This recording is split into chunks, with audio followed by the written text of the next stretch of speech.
deux mots juste pour me présenter, puis je passe la parole à Laure qui va commencer. Donc pour simplement dire qui porte au niveau de la structure. Donc l'Institut Négawatt, c'est une structure qui dépend de l'association au départ, qui est née de l'association Négawatt. Donc c'est une filiale à 100% de l'association. Donc une structure qui finalement réinvestit l'ensemble de ce qu'elle peut faire, de ce qu'elle peut dégager dans le projet associatif. Donc le projet associatif de l'association Négawatt étant d'aller vers un système énergétique soutenable. Voilà, ça c'est la logique, je dirais, de notre travail. Et donc on fait on va dire dans nos activités principales, mis à part la formation professionnelle, on travaille beaucoup sur les accompagnements d'acteurs dans le cadre de projets pilotes pour rendre possible finalement des réductions de consommation, des productions d'énergie renouvelable sur des territoires. Et donc l'idée c'est d'arriver à rendre possible les jolies trajectoires vers des systèmes énergétiques durables qu'on dessine dans nos scénarios. De toi. Oui, donc moi, alors Charpentier, je travaille donc pour BioVallée, ce projet porté par 3 communautés de communes. Donc vous voyez un petit peu le territoire, donc dans la Drôme en Rhône-Alpes, un territoire rural. Et donc ces 3 communautés de communes se sont posé la question de l'énergie sur le territoire, et lorsque on a dit à nos élus que la facture annuelle de dépenses d'énergie, tous acteurs confondus, était de l'ordre de 170 millions d'euros par an qui s'envolent du territoire, qui ne génèrent pas de retour économique, ça a motivé pour aller regarder de plus près quels étaient les enjeux et les actions qu'on pouvait mener.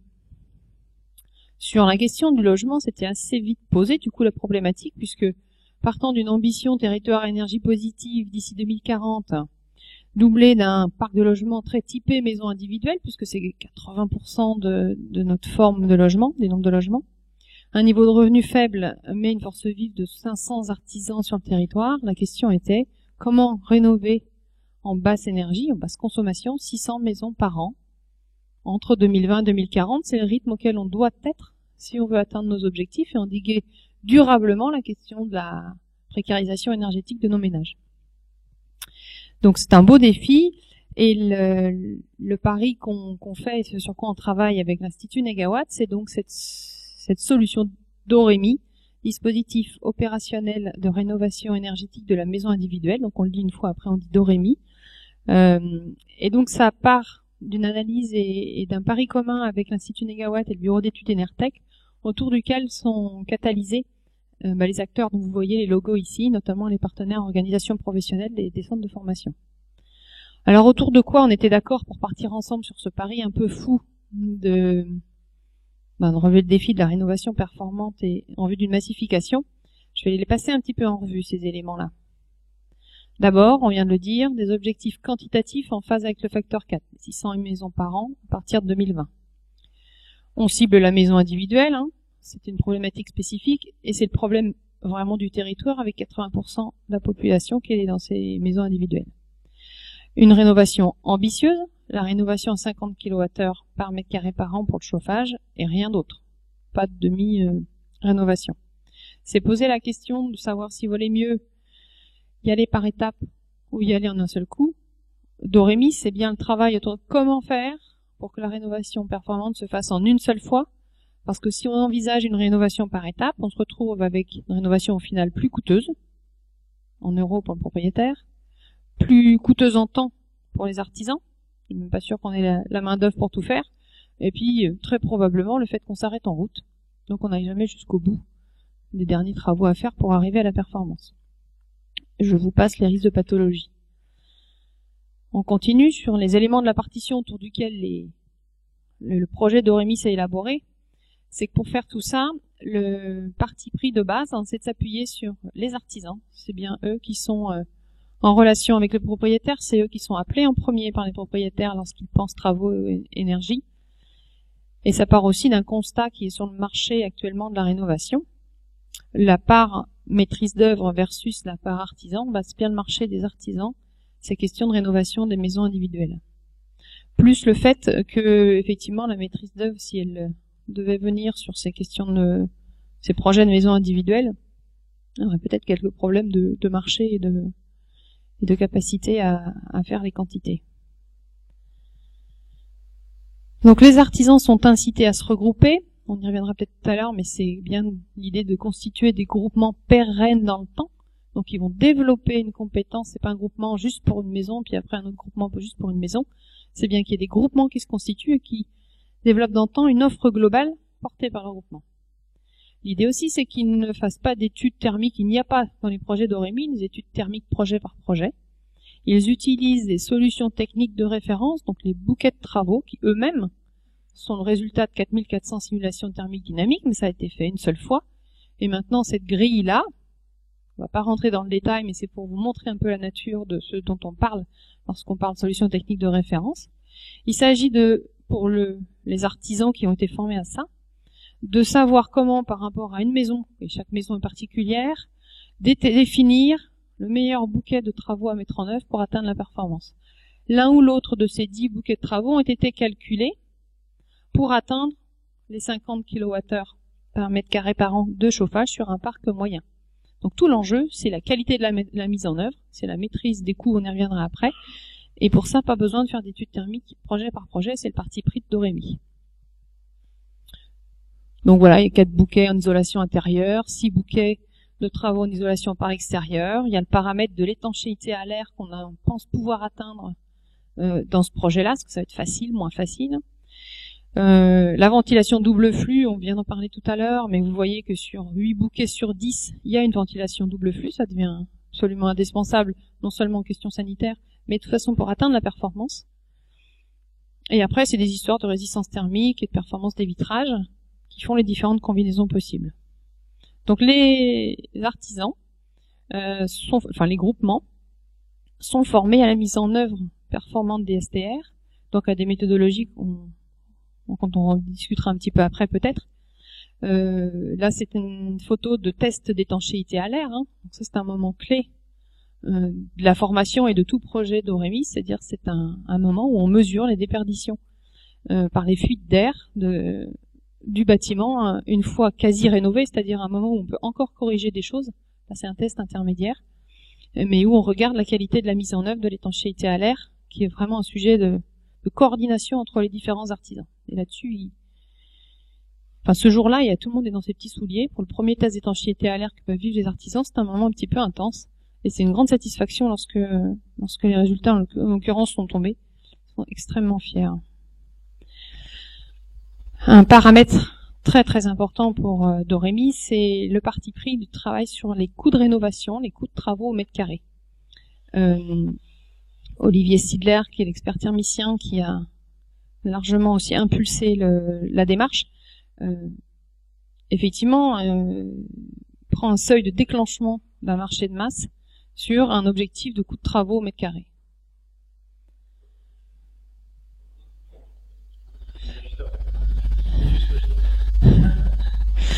Un des paramètres, une action aussi dans le cadre de Doremi, c'est bien l'accompagnement du propriétaire pour le montage du plan de financement. C'est extrêmement compliqué de mobiliser l'ensemble des dispositifs d'aide et il nous semble absolument primordial que lorsque le propriétaire se voit proposer la solution technique chiffrée, donc avec les devis, des travaux qu'il a à faire sur sa maison, il ait aussi les paramètres de comment cela est finançable entre les aides mobilisables et puis les emprunts éventuellement à faire, l'apport que lui est prêt à mettre.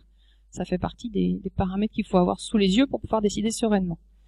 Et l'idée étant d'éviter de juste donner de l'information catalogue à un propriétaire qui doit se débrouiller dans cette jungle, mais bien de lui donner des informations spécifiques à son projet.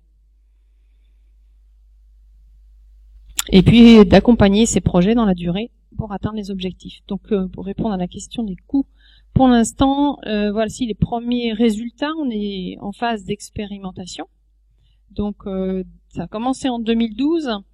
En 2012, les artisans ont été formés. 70 artisans, après une réunion d'information, etc., ont décidé de s'impliquer dans 3 jours de formation. À l'issue de ces 3 jours de formation, il leur a donc été proposé de se constituer en groupement. Dans l'idée, le groupement pérenne, au moins le temps de la formation action, c'est-à-dire cooptez-vous, décidez qui veut travailler avec qui, éventuellement aller chercher des copains qui sont pas venus à la première session de formation et envoyez-les dans les 2 autres. Et c'est ainsi que se sont constitués non pas 5 groupements comme on avait dimensionné l'opération au départ, mais 7.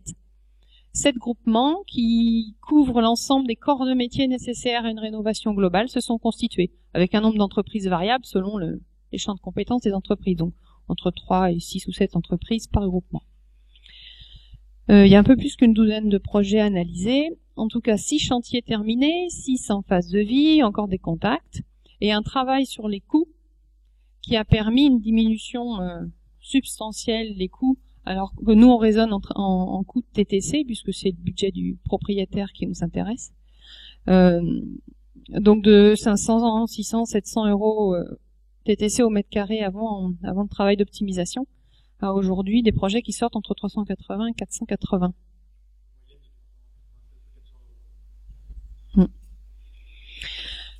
Les mécanismes de financement sont peut-être suffisants, mais beaucoup trop complexes d'accès. On y reviendra peut-être tout à l'heure. Une diversité de propriétaires, finalement, dans le panel des chantiers et des contacts, il y a aussi bien des propriétaires occupants n'ayant pas accès aux aides publiques, hormis crédit d'impôt et certificat d'économie d'énergie, des propriétaires occupants revenus modestes, très modestes, et des propriétaires bailleurs. On n'a pas eu, la question nous a été posée ce matin, on n'a pas de cas où les gens n'ont carrément plus de marge de manœuvre du tout, même pas se payer leur facture d'énergie actuellement. Voilà, comme disait Monsieur Fèvre, on peut pas faire des miracles non plus, donc il y a d'autres dispositifs à mobiliser que ceux-ci. Une diversité de propriétaires et une vraie dynamique territoriale. Je te repasse la main. Bon courage, vous n'avez plus que quelques minutes à tenir. Je sens que c'est dur dans la pénombre. Donc à partir de cette expérience-là, l'idée ça a été de travailler sur finalement une réplication, une petite modélisation de cette dynamique qui avait bien marché. Et qui marche bien, on va dire, parce qu'elle se continue aujourd'hui en Bure-Vallée. Donc l'idée, ça a été de la répliquer dans d'autres territoires, et on s'est basé sur cette organisation-là, celle que je vais vous décrire ici. Donc on part d'une collectivité à la base, on s'appuie de notre côté très clairement sur une collectivité, en considérant que c'est l'acteur légitime finalement pour rassurer le maître d'ouvrage pour qu'il passe à la rénovation. C'est un acteur qui est extrêmement intéressant. Collectivité voulant dire dans notre langage plutôt bassin de vie. On est souvent de l'ordre de l'interco ou de l'ordre du pays. Donc, on travaille avec la collectivité et ses partenaires pour mener une animation territoriale. C'est la collectivité qui porte la mobilisation des partenaires pour définir un objectif commun dans le cadre d'une convention non financière. Quand on parle de partenaires, ce sont des organisations professionnelles, FFB, CAPEP, ça peut être les banques, ça peut être l'espace Info Énergie, tous les acteurs, disons, qui travaillent dans le même sens sur le territoire pour la rénovation. Enfin, tous les acteurs qui travaillent sur la rénovation sur le territoire pour qu'ils travaillent dans le même sens. L'animation territoriale de la collectivité, c'est aussi mobiliser les artisans, mobiliser les maîtres d'ouvrage. Je vais vous dire donc comment et pourquoi. Je dirais que ça c'est le premier axe de travail côté collectivité. Deuxième axe, c'est un axe de formation-action. Formation-action, c'est une action dirigée vers les artisans, qui les prend finalement comme artisans individualisés sur le territoire, donc avec pas d'habitude forcément de travailler en groupement coordonné, et on les attire en formation, comme Laura l'a dit, avec une carotte qui est finalement des chantiers pilotes. La collectivité identifie des chantiers, on dit aux artisans, on vous offre finalement la possibilité d'entrer en formation. Dans cette formation, vous avez des chantiers pour lesquels vous serez rémunérés pour les travaux et accompagnés. Ça, c'est quand même assez sympathique, ça attire pas mal de gens, pas mal d'artisans. Par contre, il y a forcément des engagements. Les engagements en contrepartie, c'est vous acceptez de travailler en groupement avec des compétences obligatoires. Donc, elles nous ont été demandées ce matin, donc je vais les dire rapidement. L'isolation de toiture, donc sous comble, sous rampant. L'isolation des murs intérieurs, extérieurs sous enduit, extérieurs sous bardage. Le sol, l'isolation des sols. Les ouvrants. Chaudière, ventilation, chauffage, ventilation, et on a également un poste électricité qui est dans le lot. Donc il faut que l'ensemble de ces compétences soient représentées au sein des groupements, avec un pilote, ce qu'on appelle un pilote, qui est une des entreprises du groupement, qui a un petit peu pris de leadership sur les autres, qui n'est pas un maître d'œuvre, j'insiste là-dessus, c'est-à-dire qu'il n'a pas la responsabilité du chantier, c'est un facilitateur qui est interlocuteur du maître d'ouvrage. donc l'interlocuteur privilégié du maître d'ouvrage pour que les autres du groupement n'aient pas à chaque fois à discuter avec le maître d'ouvrage. C'est plus simple côté maître d'ouvrage. Donc ça simplifie l'approche technique, je dirais, enfin, la vision technique du maître d'ouvrage. Cette formation action, elle a pour objectif d'aboutir à ça, une offre de rénovation performante à un prix qui est maîtrisé. Ça, c'est vraiment la logique de Dorémy. Et aujourd'hui, donc, Laure en a parlé, c'est une machine à faire des groupements et à les former qui est extrêmement intéressante. Et ça, c'était l'objectif de base du projet, c'était ça. Donc, je vous l'ai mis un peu sous une autre forme. La collectivité d'un côté avec un poste clé qui est l'animateur territorial, la formation action de l'autre avec un formateur qu'on appelait formateur Dorémy, qui est une personne extrêmement importante. Hein, c'est un type formateur expert. Aujourd'hui, donc c'est Olivier Sidler et Enertech qui font ce travail-là sur les chantiers. Et donc ce formateur-là accompagne les artisans dans leur travail de coordination, de conception, d'identification des solutions à mettre en œuvre, de mise en œuvre du coup concrète sur le terrain et d'optimisation des prix. Au niveau du déroulé, je dirais, de Dorémy, aujourd'hui on est en train de tester, mis à part sur la BioVallée, on est en train de tester sur 2 autres territoires le dispositif depuis le début de cette année. Donc on se considère toujours en expérimentation et on va l'être encore pendant un petit moment parce qu'il y a pas mal de cas différents sur les territoires. Aujourd'hui, donc sur Valence Roman Agglomération et le Pays de l'Ardèche Méridionale, deux expérimentations. Sur Valence Roman, enfin sur les deux en fait, en quelques semaines, on a réussi à créer des groupements avec une seule session de formation, alors qu'il en avait fallu 3 en BioVallée, aussi parce que ce sont des territoires adjacents, l'information a un peu percolé, et du coup les artisans se sont un petit peu préparés. Donc quand ils sont venus déjà dans la salle, il y avait des pré-groupements, même s'ils ne l'avaient pas dit comme ça. Donc ça c'était plutôt sympathique. Et du coup on a 4 groupements sur Valence et 3 groupements sur le Pays de l'Ardèche qui ont commencé aujourd'hui, sur le Pays de l'Ardèche méridionale, qui ont commencé aujourd'hui à faire des analyses sur chantier, donc en phase de vie, ce qu'on appelle la phase de vie, et pour certains qui ont commencé, enfin pour un groupement qui a commencé la phase travaux, donc un accompagnement sur les travaux directement. Voilà, donc la logique de déploiement de notre côté, c'est de se dire, on va former d'un côté les animateurs. Ça, c'est ce qui va avoir lieu à partir de fin octobre sur une session en BioVallée pour les animateurs territoriaux. On transfère les outils finalement qu'on a développés dans le cadre de Dorémy. Et deuxième outil qu'on propose, qu'on est en train de monter, c'est une formation pour les formateurs Dorémy. Donc là, qui aura lieu l'année prochaine. L'idée étant qu'on puisse directement rendre autonomes les territoires avec ces 2 postes clés, et qu'ensuite la plateforme, enfin, le dispositif Dorémy, qui est une plateforme finalement pour les maisons individuelles, puisse se déployer tout seul. Pour info, on travaille également avec la région Alsace. Donc là, sur une approche un peu plus large que simplement le dispositif Dorémy, c'est sur la complexité d'accès au financement. Du coup, Laure a évoqué cette complexité. Ce qu'on fait avec la région Alsace, c'est travailler sur un mécanisme de simplification financière. Je vais peut-être le décrire comme ça. Alors peut-être juste avant, je reviendrai sur l'offre unique. Je finis là-dessus après. Ce que je voudrais dire en termes d'intérêt du dispositif et on va dire de plus-value, c'est que quand on part sur une innovation globale de ce type, avec une optimisation des prix, on se rend compte de quelque chose qui est extrêmement intéressant, c'est qu'on arrive à vraiment effondrer la facture énergétique. On est sur des divisions par 4, 5, 6 de la facture de chauffage, ce qui est quand même extrêmement intéressant et ce qu'on ne peut pas garantir sur des approches par étapes.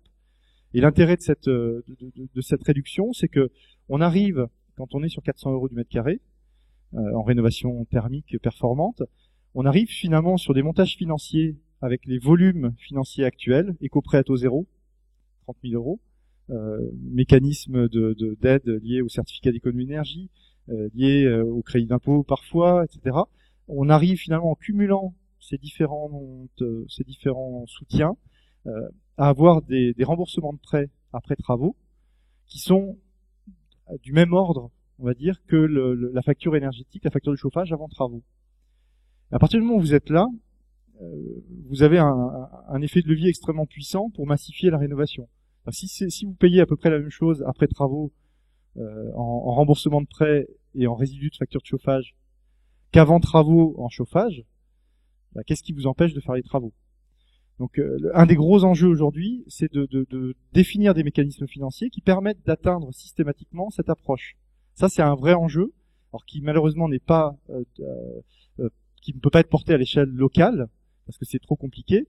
Et donc du coup, ce qu'on pousse de notre côté pour essayer d'avancer, c'est de simplifier tout le mécanisme financier et d'aller vers ce mécanisme on va dire très souple, qui permet de faire un équilibre entre le remboursement de prêt et la facture de chauffage avant travaux. Et c'est ce qu'on appelle le OUF. Donc le OUF, c'est l'offre unique de financement. Donc ça efface finalement, tu montres souvent tes petites pochettes, mais ça efface finalement les 6, 7, 10, 12, 15, 18 mécanismes financiers différents, avec à chaque fois des CERFA, des contraintes, ce que vous avez le droit de faire, ce qu'il faut surtout pas faire, etc. Ça l'efface finalement par un système unique de financement. Donc c'est ce qu'on est en train de tester avec l'Alsace aujourd'hui, et ça permet en termes de gestion finalement ça peut permettre, on va dire, en termes de gestion, de contrôler toute la partie durée de validation. Ça peut également permettre d'identifier les besoins de préfinancement et les assurer derrière. Donc c'est un mécanisme qui doit répondre à tous ces questionnements. C'est en cours de développement, donc on va voir en début d'année prochaine si côté Alsace ça peut fonctionner. Je m'arrête là pour laisser la place aux questions. Merci de votre attention.